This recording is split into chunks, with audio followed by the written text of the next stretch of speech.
दोस्तों, एक माँ अपने बच्चे को बहुत बुरी तरीके से चप्पल जूतों से मार रही थी और मारते पीटते उसको नजदीकी पुलिस स्टेशन लेकर पहुंचती है। और जैसे ही उसको वो रास्ते से लेकर आ रही थी तो काफी बड़ी संख्या में लोग पूरा ये नजारा अपनी खुली आंखों से देख रहे थे, निहार रहे थे। लेकिन लोगों को ये समझ नहीं आ रहा था कि आखिरकार उस लड़के का जुल्म क्या है।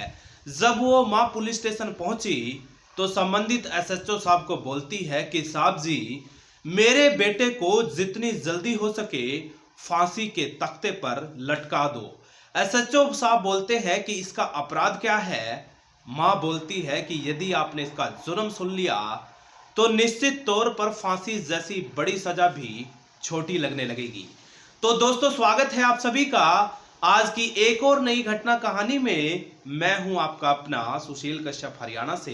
दोस्तों, जिस घटना और कहानी को लेकर के मैं आप लोगों के समक्ष हुआ हूं, दरअसल वो घटना और कहानी संबंधित है झारखंड से।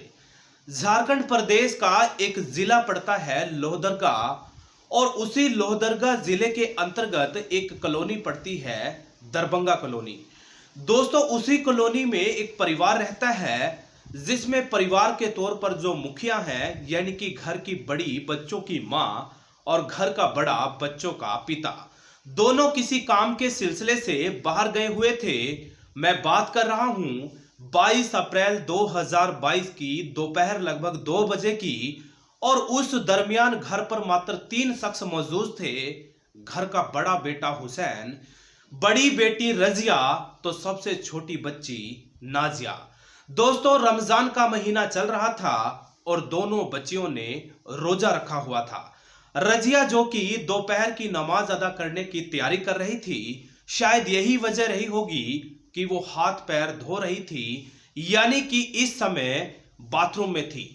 और जैसे ही रजिया हाथ पैर धो करके बाथरूम से बाहर निकल रही थी तो उसी दरमियान रजिया को उसके ही बड़े भाई हुसैन ने आपत्तिजनक स्थिति में देख लिया।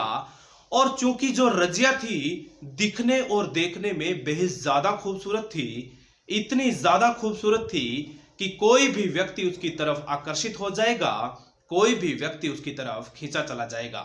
हुसैन ने जैसे ही अपनी बहन को देखा तो वह अपने आप को रोक नहीं सका, यानी कि उसका दिल और दिमाग बहक गया। बस फिर क्या था, वो अपनी जगह से खड़ा होकर अपनी बहन के साथ अश्लील हरकतें करना शुरू कर देता है। और जब वो अश्लील हरकतें करना शुरू करता है तो रजिया सबसे पहले तो जोरदार तरीके से उसका विरोध करती है। तो उसका भाई हुसैन स्पष्ट लहजे में बोलता है कि जरा भी होशियारी दिखाई तो रजिया, मुझसे बुरा कोई नहीं होगा, तुम्हें जिंदा जमीन में गाड़ दूंगा, तुम्हें इस दुनिया से रुखसत होना पड़ेगा।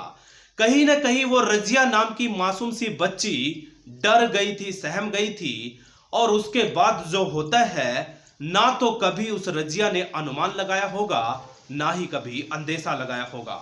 हुसैन नाम का वो शातिर भाई दरिंदे की तरह अपने सगी बहन की इज्जत आबरू को ठीक उसी तरीके से रौंदने लगा जिस तरीके से कोई भेड़िया किसी इज्जत आबरू का सौदा करता है। दोस्तों, जैसे ही वो बच्ची रजिया चीखना और चिल्लाने शुरू करती है, उसकी चीखने चिल्लाने और सिसकने की आवाज सुनकर घर की छोटी बेटी नाजिया भी आ टपकती है। और जैसे ही हुसैन नाम के उस भाई की नजर घर की छोटी बेटी नाजिया पर पड़ती है तो वो उस रजिया को छोड़कर तुरंत उस नाजिया पर टूट पड़ता है, यानी कि अब अपनी छोटी बहन को ही अपना शिकार बनाने लगा। लेकिन दोस्तों, ऐन वक्त पर उन सबकी मां यानी कि ममता आ जाती है। और जैसे ही ममता ने अपनी खुली आंखों से ये सारा नजारा देखा तो उसके भी रोंगटे खड़े हो गए, उसके भी कदमों तले जमीन खिसक चुकी थी। वो सोच समझ नहीं पा रही थी कि उसका ही बेटा अपनी सगी बहनों के साथ भला ऐसा कैसे कर सकता है। ममता आग बबूला हो चुकी थी, गुस्से में उसकी आंखें लाल हो चुकी थी। और दोस्तों, गुस्से में लाल होकर ममता ने तुरंत ही अपने बेटे हुसैन को मारना पीटना शुरू कर दिया। और मारते पीटते घसीटते हुए हुसैन नाम के उस दरिंदे भाई को नजदीकी पुलिस स्टेशन लेकर पहुंचती है। और दोस्तों, फिल्मी अंदाज में जब मां अपने बेटे की बहुत बुरी तरीके से पिटाई कर रही थी तो तमाम घटना कहानी को काफी बड़ी संख्या में लोग रास्ते में खड़े होकर ठीक उसी तरह से देख रहे थे जैसे कि कोई फिल्म का दृश्य हो। दोस्तों, जैसे ही वो मां पुलिस स्टेशन जाकर एसएचओ साहब को बोलती है कि साहब जी, ये है मेरा बेटा हुसैन, तुरंत इसको फांसी पर लटका दो। एसएचओ साहब बोलते हैं कि माता जी, इसने जुल्म क्या किया है। वो मां बोलती है कि साहब जी, यदि आपने इसका जुल्म सुन लिया तो आपकी जो बड़ी सजा होती है फांसी, वो भी आपको कहीं ना कहीं छोटी पड़ जाएगी। दोस्तों, जैसे ही मां उस एसएचओ साहब को उसका जुल्म बताती है तो एसएचओ साहब के भी रोंगटे खड़े हो गए।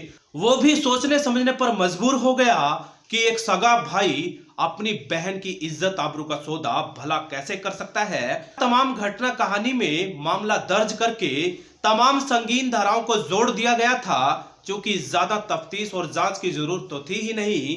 क्योंकि साथियों, 2 बच्चियों की मेडिकल परीक्षण से यह स्पष्ट हो चुका था कि हुसैन नाम के दरिंदे भाई ने वाकई ही अपनी बहनों के साथ गंदा काम किया था।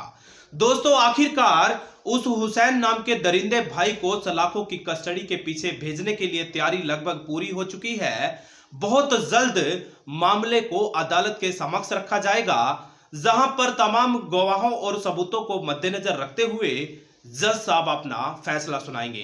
फैसले में क्या कुछ सामने आएगा, इस बारे में कुछ भी कहना जल्दबाजी होगी, क्योंकि साथियों, आपने सुना भी होगा कि कानून आखिरकार अंधा होता है। हमारे देश भारत का कानून सिर्फ और सिर्फ सबूतों और गवाहों को मद्देनजर रखते हुए ही अपना फैसला सुनाता है। दोस्तों, कई दफा तो यह भी देखने में आया कि मुजरिम वाकई में ही मुजरिम होता है, लेकिन सबूतों और गवाहों के अभाव में उसको बेकसूर साबित कर दिया जाता है, और जो बेकसूर होते हैं उनको आखिरकार फांसी के तख्ते पर लटकना पड़ता है।